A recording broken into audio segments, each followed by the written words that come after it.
While his father recovers, Rand dreams of the Dark One and of a white tower that's always in his path.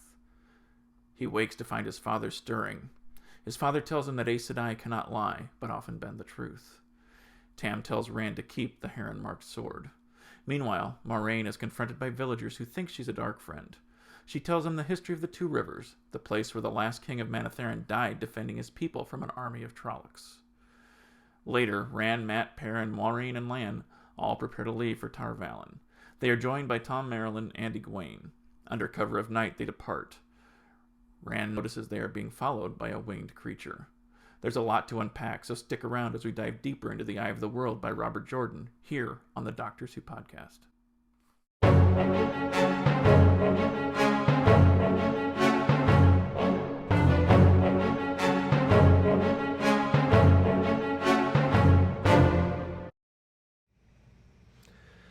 Hello and welcome again to the Doctors Who podcast. My name is Chris. My name is Chip. My name is Brian. Okay, so we are discussing chapters 9 and 10. Chip, as you said in your introduction, this is really the last set of chapters that we see in Emond's Field in the Two Rivers. So why don't we jump in and kind of talk about the high points or things that stuck out to us. Chapter 9, there's so much going on here. I really see it in three parts. So first, Rand's dream. So there's a lot of foreshadowing going on here. He's being chased by the Dark One, and there's a white tower that always seems to be in his path no matter which way he turns, almost like he can't escape it. So a lot of good, juicy foreshadowing there. He wakes from the dream, finds his father conscious and lucid after Moraine's healing. He still needs time to fully heal, but Rand at least has this moment with him before Rand is going to leave the Two Rivers. Tam agrees with Moraine and is supportive in that Rand really does need to leave. He understands that the Trollocs will come back, and he also knows that, for the answers to the questions that Rand is looking for, he won't find them in the Two Rivers. So he tells him to go and tells him to take the Heron-marked blade with him. The third part of this chapter is where we get kind of a history of the Two Rivers with Manetheren and I think it was Queen Eldine. I can't remember exactly. But it's nice the way that Jordan put this history in here, that it wasn't just straightforward exposition. I mean, it was still exposition, but the way that he did it with the interaction of Moraine and the villagers and her kind of telling them their history was kind of a fun way to do it. I guess I liked the way he handled that. The next chapter is where the fellowship or the group leaves.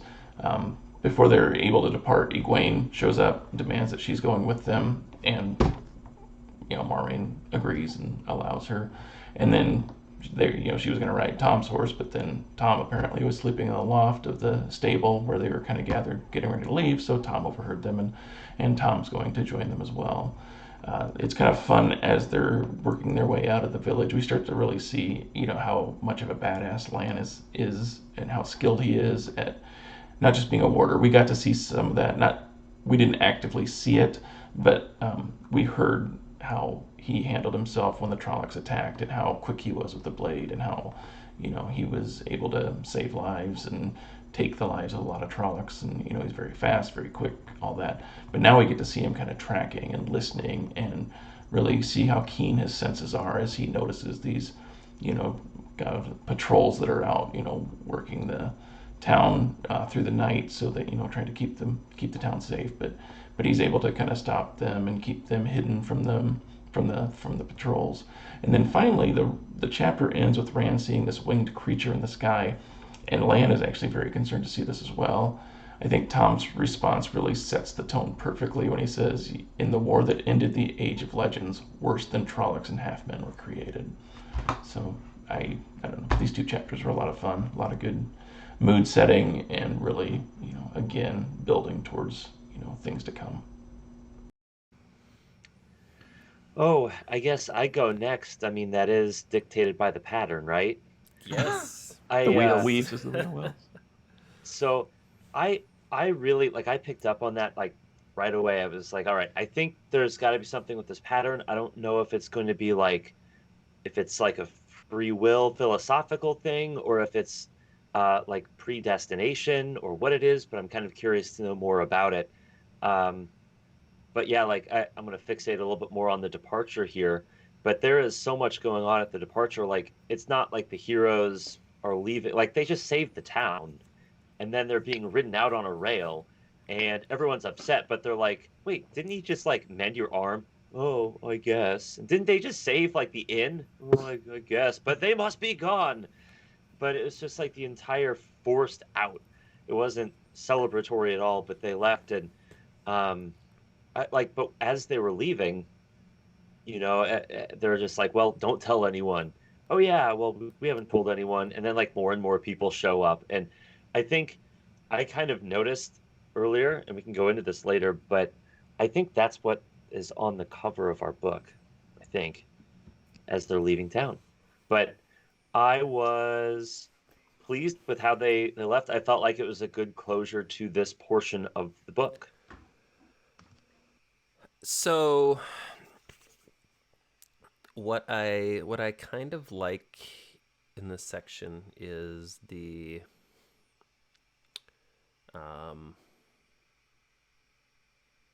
the fact that Tam listens to everything Rand tells him. He's like, okay, tell me what she said. He's like, okay, yeah, you should probably go.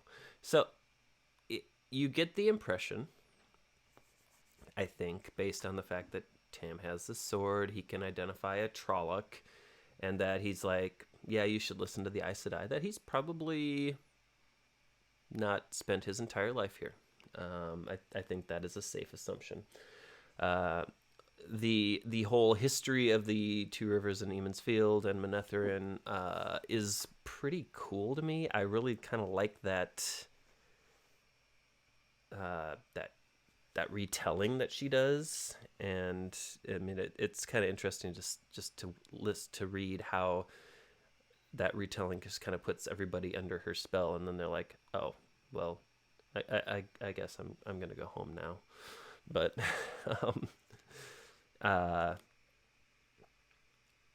the dream sequence is really interesting, because I remember the first couple times I read this book, I'm like, oh my gosh, this is like 87 pages of dream.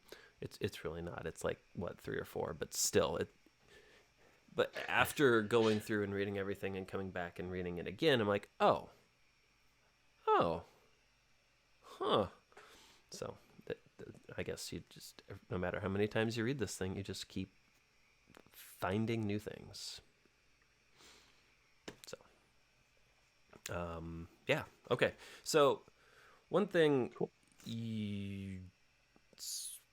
Somebody mentioned the dream sequence. Chip. No, not the dream sequence. The retelling. I think it might have been Chip. Mm-hmm. But like at the very end, like when what was her name? Eldrine. Like when she Queen summoned King Aemon, the fire with the one power and took more than her body could channel. Like it was very reminiscent of Lews Therin's demise from the prologue, right?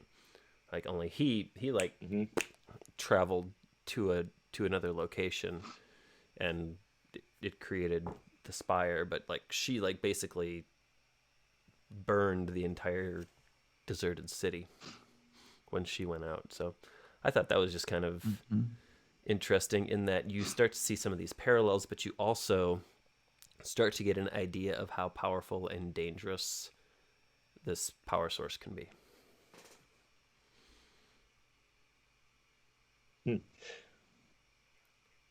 Yeah, it's something that we haven't really seen much. We've only heard stories of it. We haven't seen it firsthand. But yeah, I'm wondering if like, is it like being a Jedi where you have to be trained in the art of knowing how to do it, or like what leads someone down that path? Read I and don't find know. out. I'm gonna say there's a lot that Jordan divulges over, however many books, 11 books that he wrote, and the 3 that Sanderson wrote, where he really fleshes out the one power and kind of how it's used, and how there's many more people that can use it than we maybe realize. That they might use it innately, that it's, just something that they don't even realize that they're drawing upon. So there's a lot of cool things that happen in subsequent books, but I don't think that spoils anything other than to say, yeah, there's a lot more to it that gets fleshed out when you read and find out. And also, he will tell you that somebody's using it without you realizing it. It's like he will describe something, and then like later on you'll be like, oh, wait a minute, that was the power. That or he may describe somebody reacting to it, in different ways that you don't realize that they're reacting to it because somebody's channeling the one power that, just, but there's some subtle clues in a lot of different I'm trying things. to like subtly say something without giving anything away. So it'll all make sense later. Yes. To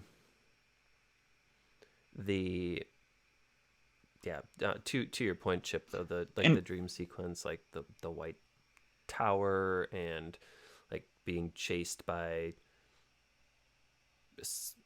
like he keeps looking back, and like he's like, that face, and then he's like, no, I can't remember the face, and like just like that one was on a second reading though, it's like, oh my god, how did he's basically giving you so much here without giving you anything, that it's like, oh, I can see what all this means right now, but I don't know that Brian can. He'll get there, because there's some stuff coming up, but I thought there was a lot more to that scene on the second reading than there was the first time I read it. So Brian, did you find the dream sequence kind of long and boring, or was it interesting? So I will be honest, I have a copy of the audio book, so I listened to it all the way through, and then when I went to reread it, yes, I did both. I went back and I reread it. I kind of skipped over portions of I recognize that there is some good detail there, but it's not going to make a whole lot of sense to me yet. It doesn't mean anything to you yet. No. So I get it. But it's kind of like the prologue too, where there's a lot going on in the prologue that really you don't know what's going on yet. You realize that there's some important pieces here, but your perspective's not to the point yet that it's like, oh, that's what he was talking about. Exactly. Yeah, you, Chip, you also mentioned how we get to see more of like Lan and his abilities and how he excels. He reminds me almost as kind of an Aragorn type character. I think he'd probably kick Aragorn's ass. Yeah, I think you're right, but that seems to be like the slot at this point that he's filling. Yeah, he's kind of that rangery. I mean, he's got all sorts of skills. We haven't really seen him in a battle yet, but I think based on what we hear so far, yeah, he can probably hold his own. We didn't actually see him fighting the Trollocs. We just heard secondhand what happened, but that he moved with this fury and it was quick and fast and all this stuff going on, taking out the Trollocs. And like Moraine and Lan did say that they tried to kill the Fade several times and they weren't able to during the attack. I don't remember if this was in the current section of the last section we did, but they did. They might, but yeah, he seems to be like that woodsman ranger, can handle himself in any situation type. I will be honest. So I like Lan a lot as a character. He definitely fits like the silent hero. He doesn't seem to be like the one jumping off the page, but he has all the details around him that make him like a complete, badass. But Chris, I for sure, I thought you were going to say, Lan reminds me of someone with his, good looks and whatever. It reminds me of me. Clearly. That's what you were going to. No. I think it's cool. I mean, it's interesting too how he's mentioned that he's kind of somewhat quiet, but when he does speak, he kind of says a lot, without saying a lot. So it's like the Heron Mark blade. That's an unusual thing for a sheep herder to have. Yeah. Right. I know that was a Yeah, chapter ago, and but like still. Rand is like, oh yeah, my father bought it a long time ago. So Do you suppose he uses that blade for practice? for I shaving, thought maybe. I thought the Perrin line. Yeah. Yeah, maybe. But When I Perrin think had that. oh yeah, I think you're going where I was going too, Brian. But, Yeah. Oh, go ahead. You're good. no, I was just gonna say it's interesting too when the three young men, someone ran Matt and Perrin all kind of meet up in the stable. They're like, "Oh, Perrin, you got an axe, and Rand, you've got a sword, and Matt, you've got a bow." So it's, and like there's a quote in there. I think it's from Lan where he says, "Anything can be a weapon if a man or woman who holds it has the nerve to and will to make it so." So Yeah. it's like it's the weapons are no big deal to Lan because he's used to Well, that. But for these and three that right, have never really been in this situation, and like I think, it's just it's awkward for them. yeah, I think Matt was like looking at. He's like, I got a bow, and you've got this cool sword, and Perrin, you got this battle axe. I've just got this bow, and that's where Lan's like, no, that's a weapon. So and we was it. I mean, it's. Where was I going with that? I don't have that skill to read your mind. Why So. not? I mean, it did remind me a little bit of Lord of the Rings. Like again, we kind of departed, but this was very Axe. much Yeah. and you can have my axe. And my At least he didn't say my sax. yeah. That's true. So, yeah, I don't know. So one thing that I did notice in this chapter too is when they're getting ready to saddle the horses, I think there's an error on the cover of the book. So this one shows Moraine riding side saddle, and it clearly indicates in the book that she rides her horse astride because she has split skirts so that she can. And that Egwene's going to have to ride that same way, but her knickers are going to show because she's not got the split skirts. So the cover is wrong. Well, clearly Daryl K. Sweet did not do his homework, but we shan't speak ill of the dead.